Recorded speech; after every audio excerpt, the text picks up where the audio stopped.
El penitente de San Juan de Dios. En las viejas crónicas de los hospitales de la colonia se hallan relatos, pero ninguno tan sorprendente como el que ocurrió en el convento de San Juan de Dios. Situado en la antigua calzada de Tlacopan, hoy en día Avenida Hidalgo, era el refugio perfecto de todos aquellos dolientes y moribundos. Los juaninos eran enfermeros caritativos, siempre dispuestos a ayudar. Sin embargo, se cuenta que en el año de 1645 empezaron a ocurrir hechos extraños. Se cuenta que un misterioso fraile recorría los claustros del hospital rezando con voz extraña rosario, para después perderse en las sombras. «Mira, hermano, es el penitente», dijo un fraile al mirarlo pasar.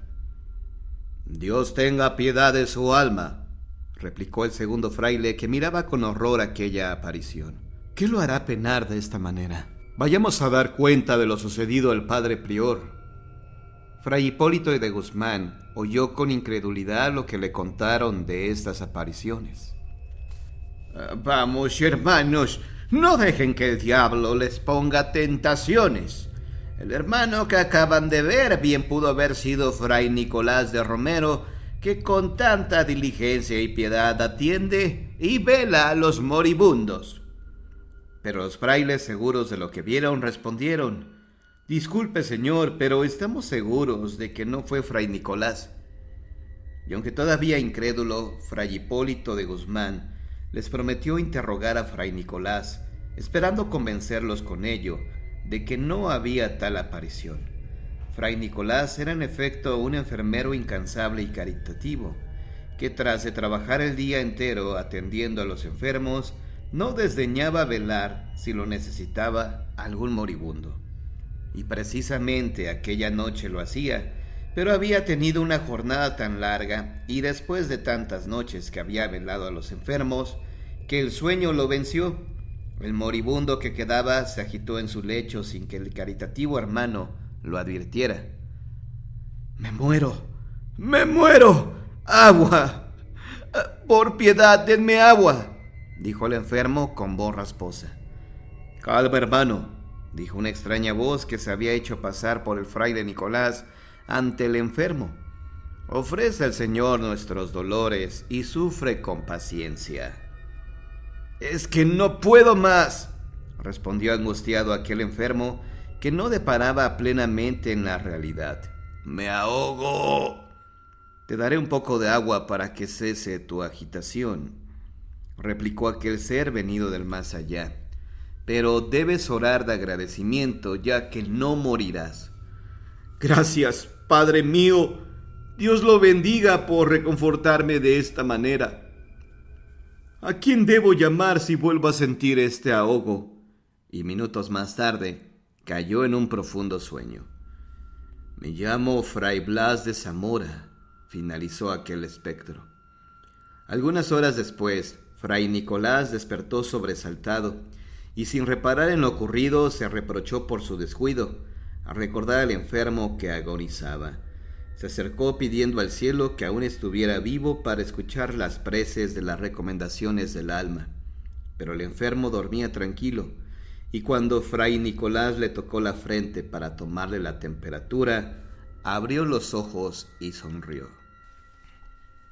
«Buenos días, Fray Nicolás. ¿Descansó usted bien?», dijo el enfermo con un aire de alivio que le daba al encontrarse mejor de salud. «¿Cómo se siente, hijo?», preguntó Fray Nicolás sorprendido. «Mejor, hermano, mejor», replicó el enfermo, aliviado gracias a los cuidados de Fray Blas de Zamora. El fraile, con gran desconcierto, interrumpió al enfermo. «¿Pero qué dice?». El enfermo explicó que aquel fraile lo reconfortó cuando se sentía morir, y gracias a aquellos piadosos cuidados veía con gracia la luz de un nuevo día.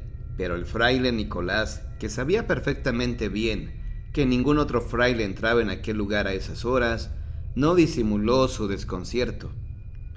«¿Fray Blas de Zamora aquí?», preguntó el padre con un aire frío que le helaba el cuerpo. Y momentos después se encontraba ante el padre prior, quien nuevamente escuchó con incredulidad lo que se le decía. pensando que todo había sido producto de una carga de trabajo, y ordenó al fraile Nicolás que se tomara un descanso de varios días para que aquellas alucinaciones desaparecieran. Pero Fray Nicolás defendió su postura al mencionar que él no había sido el testigo directo, sino que un moribundo que podría darle su versión de los hechos. Sin embargo, el padre prior, sin perder la calma, confiaba en que aquella enfermedad era la causante de los desvaríos del enfermo. Fray Nicolás se vio obligado a obedecer y no velar esa noche, mas al día siguiente, todos los enfermos hablaban del bondadoso Fray Blas. Fray Blas me dio de beber cuando me abrazaba la sed, decía un enfermo. A mí me dio una pócima reconfortante, decía otro. Y de similar manera hablaban los demás enfermos. Pero el padre Nicolás, lejos de sobresaltarse, preguntó cómo era ese tal Fray Blas, pero ninguno pudo describir con exactitud el rostro del fraile. Solo sabían que estaba oculto con un capuchón. Esa noche, a pesar de tener órdenes de reposar, Fray Nicolás decidió velar para presenciar la llegada de aquel ser extraño. Sin embargo, su fatiga era tanta que volvió a rendirse al sueño. Mas de pronto, una ráfaga helada pareció envolverlo y abrió los ojos. Se incorporó violentamente y con un notable valor fingido decidió resolver el misterio. Se acercó al misterioso enfermo para interrogarlo. Hermano, es preciso que yo sepa quién es usted. Aquel ente solo respondió: no se preocupe más por los enfermos, Fray Nicolás. Vaya a descansar, que yo velaré. La voz de aquel ser sepulcral era profunda y cavernosa, como los huecos de sus ojos. Fray Nicolás no pudo articular palabra, pues solo miraba lo descarnado que se veía aquel ser. «Vuelva a su celda, hermano mío», replicó el espectro. En ese momento, el aparecido se alejó, perdiéndose en los claustros, mientras Fray Nicolás corría despavorido en busca del padre prior. «¡Es un muerto!», gritaba Fray Nicolás al momento en que corría sin cesar. La comunidad entera se puso en movimiento al escuchar aquellos gritos. «¡Basta ya, Fray Nicolás!», dijo molesto el padre prior. «¿Por qué perturbas el descanso de nuestra santa casa?». «Lo he visto, padre», replicó tembloroso. «Acabo de verlo en la sala de los moribundos y me habló también. Su voz era terrible». El padre prior intentó calmarlo, creyéndole loco. Le pidió que no volviera a repetir aquellas historias y que solo le permitiera descansar sin decir más palabras. Y Fray Nicolás tuvo que obedecer. Pero Fray Blas de Zamora no cesó de aparecerse en las noches y recorrer el claustro rezando rosario. Los enfermos lo reconocían, aunque él no les dejaba ver su rostro. «Gracias a Dios que has venido, Fray Blas», decían los moribundos. Pero aquel ser espectral solo respondía: «Descansen, hermanos». Los demás enfermeros, sintiéndose presa de gran pavor, procuraban evadir su presencia, sin comunicarle nada a su superior y echándose a correr en cuanto lo veían. Las apariciones fueron múltiples y cotidianas, al grado que el padre prior ya no podía controlar aquella ola de pánico que había surgido entre las paredes de aquel convento. Son muchos los que afirman haberlo visto, pero no puede ser que Fray Blas de Zamora ande penando. Si él era un santo, pensaba el padre prior. Porque años atrás había vivido ahí un fraile que llevaba el nombre de Blas de Zamora, que al igual que Fray Nicolás se había distinguido por su piedad y la caridad con que atendía a los enfermos. Era un hermano ejemplar, humilde y obediente, caritativo como no había dos. La última vez que el prior lo vio fue cuando lo mandó a una diligencia a Puebla de Los Ángeles. Pero en aquel lugar encontró la desgracia que acabó con su vida y con la de Fray Serapio de Ortiz, el hermano que lo acompañaba. Y aunque pocas sean las noticias que el padre superior de los junaninos daba acerca de lo que había ocurrido aquella vez con Fray Blas y Fray Serapio, El padre prior recordaba con claridad aquella catástrofe. Los dos hermanos cruzaban camino a Puebla cuando acordaron buscar un refugio, ya que una tormenta se aproximaba. En pocos minutos se desató una terrible tempestad y Fray Blas sugirió refugiarse en unas rocas. Entre aquellas enormes rocas, providencialmente colocadas a manera de tener forma de cueva, soportaron los dos frailes la tempestad. Aunque el improvisado refugio era frío e incómodo, los dos juaninos decidieron pasar ahí la noche. Aquel silencio se hacía más prominente a medida que cesaba la tempestad. Sin embargo, un fuerte ruido llegó hasta sus oídos. Parecía una creciente del río. Ambos frailes corrieron tratando de ganar tierra más alta. Pero aquella creciente desbordada avanzó derrumbando árboles y arrastrando con gran ímpetu todo lo que se hallaba a su paso. Pronto alcanzó a Fray Serapio, que a pesar de sus intentos de huir, la corriente lo arrastró río abajo. Fray Blas creyó estar a salvo entre las rocas que le servían de refugio, pero estaba equivocado.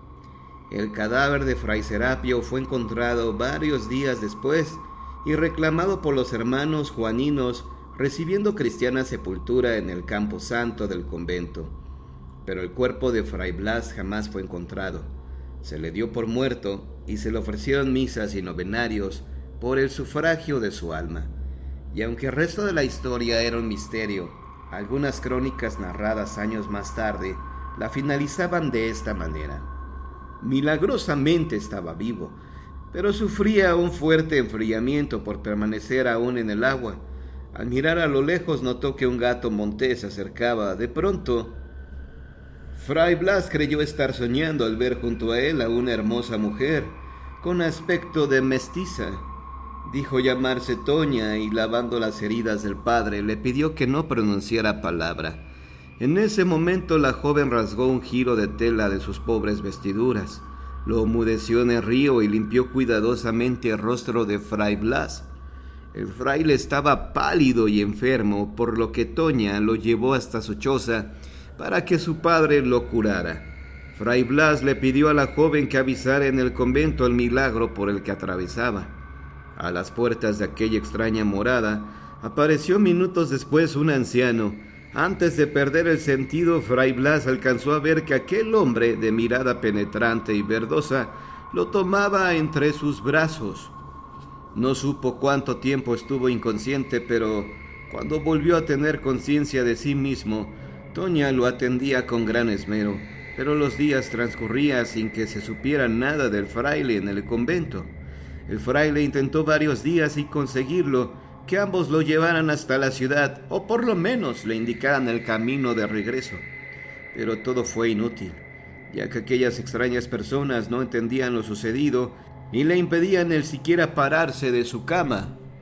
Aquel viejo y la muchacha parecían comprender las palabras de Fray Blas, pero le indicaban que ese era un buen sitio para vivir, ya que ahí nada les faltaba. No hubo manera de que Fray Blas regresara al convento. Los días pasaron y se restableció completamente. Procuraba estar constantemente entregado a la oración, mas su piedad parecía haberse enfriado. Como la joven trataba de desposarse con él sin lograr siquiera comprender que aquel hombre ya había elegido su camino, se había convertido de esta manera en su despiadada tentación, que lo hacía caer poco a poco. La situación se hizo imposible para el piadoso Fray Blas, quien tomó su ballesta y se alejó de aquel lugar. Corrió tanto como pudo hasta llegar a un claro del bosque, donde se dejó caer dando rienda suelta a su desesperación. Fue entonces cuando escuchó nuevamente a aquel gato montés, a quien intentó darle con su ballesta, pero desapareció entre las copas de los árboles. Estaba cerca del río, por lo que decidió tomar un descanso. Minutos después, la joven Toña llegó para tratar de tranquilizarlo. Fray Blas se olvidaba por un momento de su alrededor y solo miraba aquella boca que lo invitaba a besarla. Enloquecido hasta el delirio, el fraile olvidó el convento, sus votos, todo para ceder al fin a aquella avasalladora pasión. Pero de pronto resonó una terrible carcajada y el fraile se separó sobresaltado de la joven. El padre de Toña se encontraba frente a ellos con una risa y mirada diabólica. Fray Blas pudo reconocer en aquel ser al diablo en persona, que le advirtió que su alma ya estaba condenada. Un espantoso maullido atronó en el espacio y se confundió con las carcajadas de Satanás, haciendo que la sangre del padre se helara. Enloquecido corrió el padre sin encontrar consuelo, hasta que de pronto se encontró nuevamente con aquel gato montés. Para su fortuna llevaba en mano la ballesta, con la que pudo alcanzar a aquel felino. Y entonces sucedió algo escalofriante.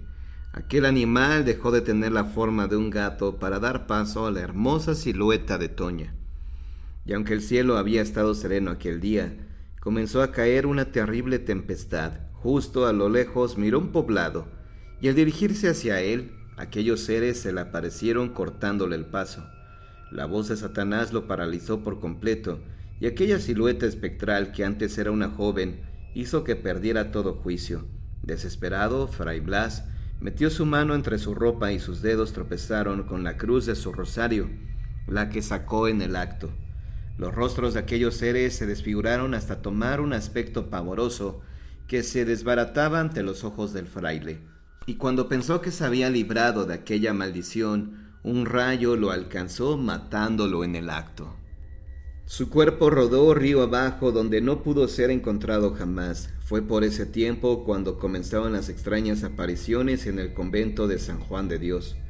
Convencido de lo ocurrido, Fray Prior decidió investigar a fondo el suceso y darle fin a aquellas apariciones. Esa misma noche el fraile recorrió los claustros hasta que de pronto vio ante sí el espectro de Fray Blas de Zamora. El padre prior cayó de rodillas ante la aparición. «Decidme, hijo, ¿qué pena estáis pagando?», preguntó el padre prior con pavor en el rostro. «Un pecado que no puedo confesar, padre», replicó Fray Blas, «pero Dios en su infinita misericordia no me condenó, sino que quiso purificar mi alma retomando mi deber que no debí abandonar jamás». Se cuenta que Fray Blas de Zamora siguió sus rondas por los claustros durante algunos años, por lo que el padre prior decidió asentar lo ocurrido en las actas del convento, motivo por el cual se volvió una tradición en las crónicas de la época, sobreviviendo a los años. En cuanto a la joven y a su padre, existen diversas crónicas que aseguran que los caballeros se perdían en el bosque al perseguir a un hermoso gato montés, y hay quienes aseguraban que la joven y su padre fueron la perdición de miles de almas en la época de la colonia. Pero esto comprende otras historias.